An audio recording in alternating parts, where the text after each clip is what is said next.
प्रदेश में 58 विधानसभा सीटों पर चुनाव हो चुका है। विश्लेषण बाद में बताएंगे, लेकिन कर्नाटक लिए चलता हूं। भविष्य में भगवा झंडा बन सकता है राष्ट्रीय ध्वज, फिलहाल तिरंगे की का करें सम्मान। वहां के भाजपा के वरिष्ठ नेता और कर्नाटक के ग्रामीण विकास और पंचायती राज मंत्री के ईश्वरप्पा ने यह दावा किया है कल। भगवा ध्वज भविष्य में कभी भी राष्ट्रीय ध्वज बन सकता है। हालांकि उन्होंने कहा कि तिरंगा अब राष्ट्रीय ध्वज है और इसका भी सम्मान करना चाहिए। दोस्तों, रतनलाल बोल रहा हूं। काम की बात में आपका स्वागत है और पेश है अंबेडकर नामा चुनाव विशेष। पहले कर्नाटक से ही बात करता हूं। हिजाब जो कंट्रोवर्सी है नया मोड़ ले रहा है। कर्नाटक के मंत्री एस ईश्वरप्पा ने कहा कि सैकड़ों साल पहले रामचंद्र और मारुति के रथों पर भगवा झंडे थे, तब क्या हमारे देश में तिरंगा झंडा था? अब यह तिरंगा हमारे राष्ट्रीय ध्वज के रूप में तय है। इसे सम्मान देना चाहिए, इसके बारे में कोई सवाल ही नहीं। तो पत्रकारों के एक सवाल के जवाब में कि क्या लाल किले पर भगवा झंडा फहराया जा सकता है, उन्होंने कहा आज नहीं, भविष्य में किसी दिन। आज देश में हिंदू विचार और हिंदुत्व पर चर्चा हो रही है। एक समय लोग हंसते थे जब हम कहते थे कि अयोध्या में राम मंदिर बनेगा। क्या हम इसे अभी नहीं बना रहे हैं? उसी तरह कुछ भविष्य में 100, 200 या 500 वर्षों बाद भगवा ध्वज राष्ट्रीय ध्वज बन सकता है, मुझे नहीं पता। उन्होंने कहा कि अब तिरंगों को संवैधानिक रूप से राष्ट्रीय ध्वज के रूप में स्वीकार कर लिया गया है। इसका सम्मान किया जाना चाहिए और जो इसका सम्मान नहीं करते वे देशद्रोही होंगे। सब सर्टिफिकेट अभी बात करिएगा मंत्री जी।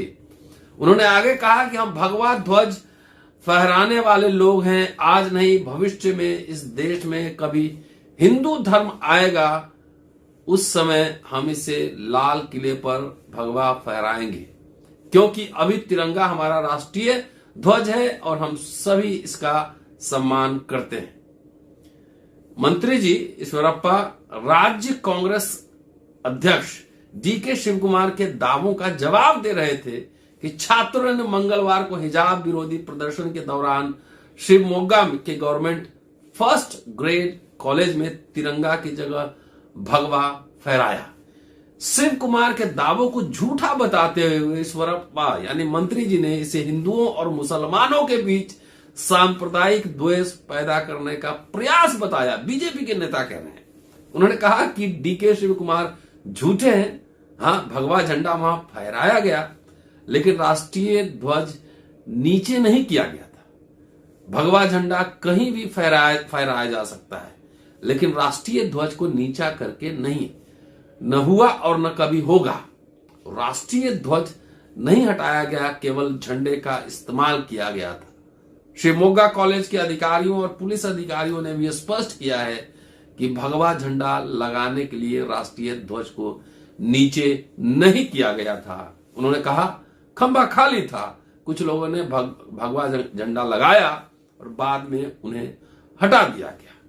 यह हिंदुस्तान में एक खबर आई थी, मैंने सोचा आपसे साझा करूं, लेकिन ये जो बात कर रहे हैं उसमें दम है। इनकी मंशा ही यही है कि भगवा करना है और फिक्टिशियस हिंदू एडिशन करना है, संविधान बदलना है। लेकिन इस बीच उत्तर प्रदेश में बहुत माहौल गर्म है। 58 सीटों पर चुनाव संपन्न हो चुके हैं।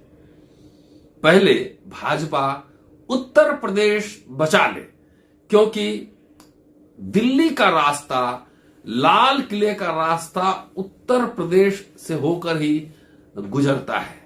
पहले उत्तर प्रदेश जीत ले। अभी भगवा झंडा ठीक बोले हैं, 500 साल बाद क्या होगा देखा जाएगा। 500 साल बाद समाज भी अपने रफ्तार से बदलेगा, सिर्फ एक ही दिशा में नहीं, कई दिशाओं में। चलिए अब लिए चलता हूं उत्तर प्रदेश की ओर। जिन 58 सीटों पर वोटिंग जारी, उनका समीकरण 2017 में बीजेपी 43 सीटों के फायदे में रही और सपा बसपा को हुआ था बड़ा नुकसान।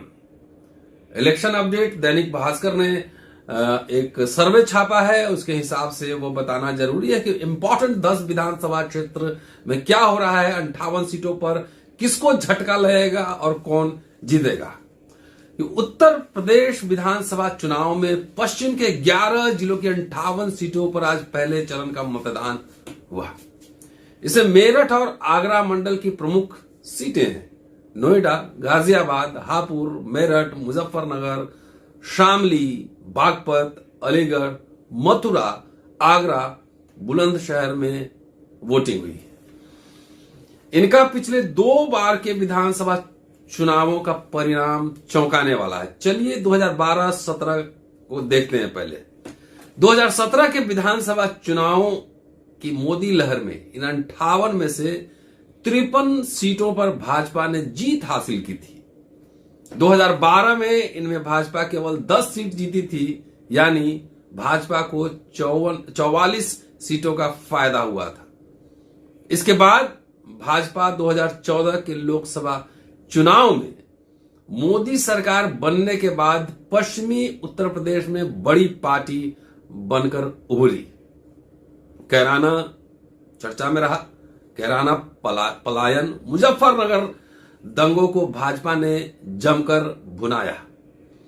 2017 में मोदी लहर चला कि सपा बसपा रालोद का गढ़ कहे जाने वाली सीटों पर बीजेपी जीती और वहां कमल खिला। सपा ने कैराना में नाहिद हसन और मेरठ शहर में रफीक अंसारी की बस 2 सीट ही जीत पाई।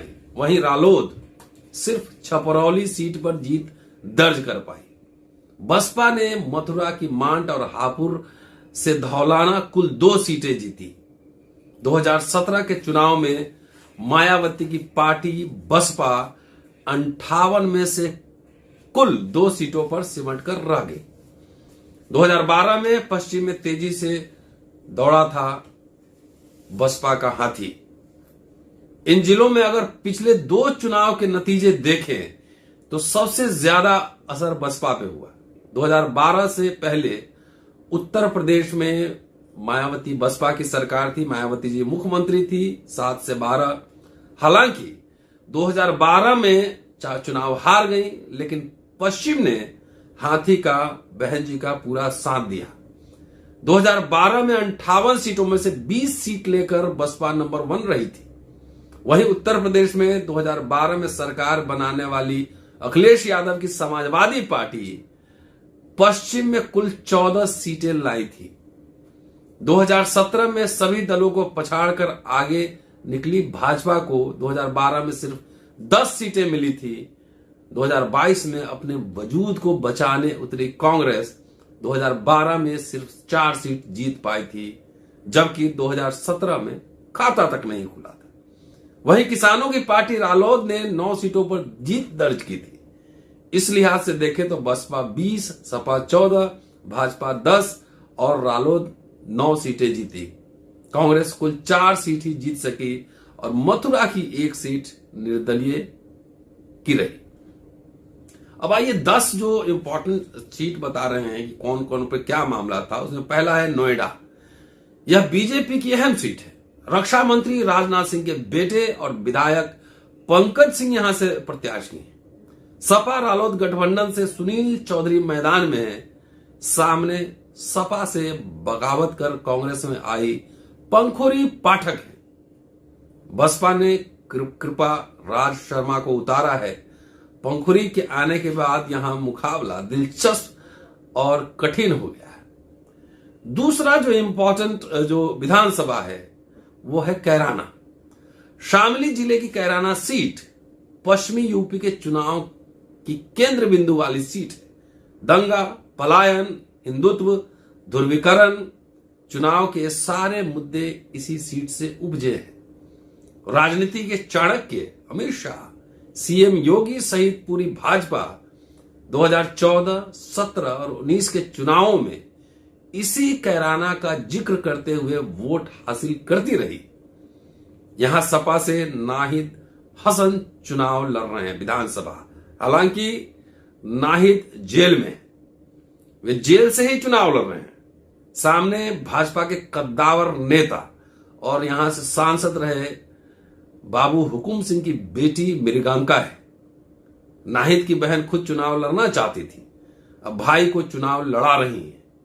इधर मृगांका इस सीट पर पिछला चुनाव हारी थी। बसपा के राजेंद्र सिंह, कांग्रेस के अखलाक भी इसी सीट से चुनाव लड़ रहे हैं। अगला जो महत्वपूर्ण सीट है विधानसभा का सरधना। मेरठ जिले की सरधना से भाजपा के फायर ब्रांड नेता और वर्तमान विधायक, आप सब जानते हैं, संगीत सोम मैदान में सामने अखिलेश की टीम के करीबियों में शामिल अतुल प्रधान मैदान में। संगीत सोम के पास ठाकुरों के 24 गांवों, ठाकुर चौबीसी का मजबूत वोट बैंक है। छात्र राजनीति से नेता बने अतुल प्रधान के पास गुर्जरों का वोट है। संगीत और अतुल दोनों ही चर्चित नाम है। अब आइए मुजफ्फरनगर पे चलते हैं। मुजफ्फरनगर बहुत चर्चित रहा है अभी हाल में किसान आंदोलन को लेकर भी। पहले दंगों और अब किसान आंदोलन के कारण चर्चित इस सीट पर भाजपा के मंत्री कपिल देव अग्रवाल की प्रतिष्ठा दांव पर लगी। मंत्री के सामने गठबंधन ने सौरभ स्वरूप को उतारा है। भारतीय किसान यूनियन का गढ़ कही जाने वाली इस सीट पर किसान आंदोलन, किसान महापंचायत के कारण भाजपा की मुश्किलें बढ़ी हैं। राकेश टिकैत, नरेश टिकैत का इसी सीट पर है उनका वोट। कांग्रेस से पंडित सुबोध और बसपा से पुष्कर पाल यहां से चुनाव के मैदान में है। हस्तिनापुर, मेरठ की यह सीट हमेशा चर्चा में रहती है। इस सीट के साथ एक कहावत जुड़ी है कि जिस दल का विधायक हस्तिनापुर से जीता, सीएम भी उसी पार्टी का बनता है। इस बार देखना है क्या होता है। इस सीट पर कोई विधायक दोबारा नहीं जीता, यह भी कहा जाता है। भाजपा से राज्य मंत्री दिनेश खटिक के सामने सपा के पूर्व विधायक योगेश वर्मा को उतारा है, जो मेयर सुनीता वर्मा के पति भी हैं। योगेश वर्मा सीए एनआरसी आंदोलन में देश भर में चर्चित हुए थे। इस सीट पर, हस्तिनापुर सीट पर, जो तीसरा प्रमुख चेहरा है वो है कांग्रेस की अभिनेत्री अर्चना गौतम। भाजपा के पूर्व विधायक गोपाल काली गठबंधन को समर्थन देकर सपा में शामिल हो चुके हैं। भाजपा को उनकी बगावत का खतरा है। वहीं बसपा ने यहां से संजीव जाटव पर भरोसा जताया है। संजीव जाटव हस्तिनापुर से उम्मीदवार हैं बसपा की ओर से। पूर्व मंत्री मुकेश सिद्धार्थ का बेटा यहां आजाद समाज पार्टी से मैदान में। आजाद समाज पार्टी भी वहां चुनाव लड़ रही है। हस्तिनापुर रिजर्व कॉन्स्टिट्यूएंसी है। योगेश वर्मा पहले बहुजन समाज पार्टी में थे, मजबूत नेता माने जाते थे, आजकल वो सपा में जा चुके हैं। छठा जो महत्वपूर्ण है वो है जेवर, जहां पे एयरपोर्ट बन रहा है, बड़ी चर्चा में है।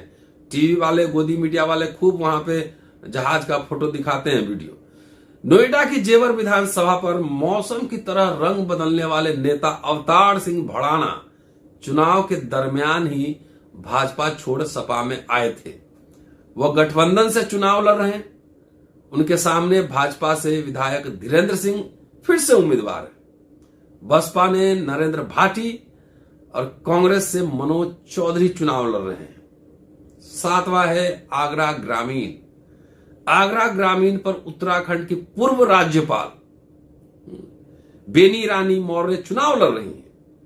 2017 में यहां भाजपा के विजय सिंह राणा जीते थे।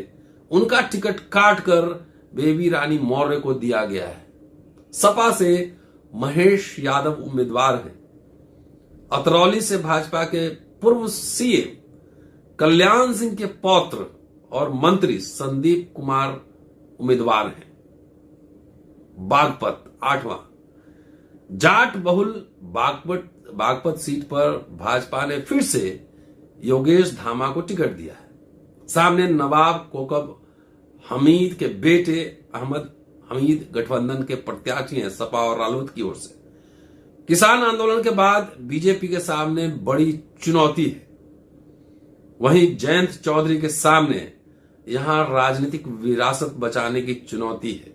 बसपा से अरुण कसाना और कांग्रेस से अनिल देव चुनाव लड़ रहे हैं। 9वां मथुरा, यूपी के ऊर्जा मंत्री श्रीकांत शर्मा भाजपा से उम्मीदवार हैं। सामने गठबंधन ने पूर्व विधायक देवेंद्र अग्रवाल को उतारा है। जनता की नाराजगी के कारण मंत्री का यहां विरोध हो रहा है। बसपा ने जगजीत चौधरी और कांग्रेस ने प्रदीप माथुर को टिकट दिया है। 2002 से 17 तक इस सीट पर कांग्रेस का कब्जा रहा है। शर्मा जी की प्रतिष्ठा, मंत्री शर्मा की प्रतिष्ठा दांव पर है। 10वां जो महत्वपूर्ण सीट बताया गया है वह है सिवाल खास।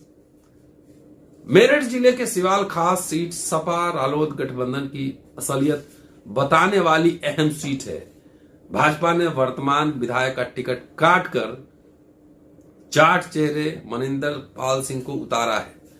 सामने गठबंधन से सपा के पूर्व विधायक गुलाम मोहम्मद है। गठबंधन में सीट रालोद को न मिलने के कारण यहां काफी विवाद भी हुआ था। वहीं मनिंदर पाल भाजपा का प्रत्याशी का भी जनता में काफी विरोध हो रहा है। ये 58 सीटों में से 10 इंपॉर्टेंट सीट का सर्वे दैनिक भास्कर ने किया है। मैंने सोचा कि इसको आपसे साझा करूं। पूरा वीडियो देखते रहिएगा, सुनते रहिएगा और उसको शेयर करते रहिएगा। शुक्रिया। Keep watching and sharing Ambedkar नामा। आपसे अगले एपिसोड में फिर मिलता हूं। शुक्रिया। जय हिंद।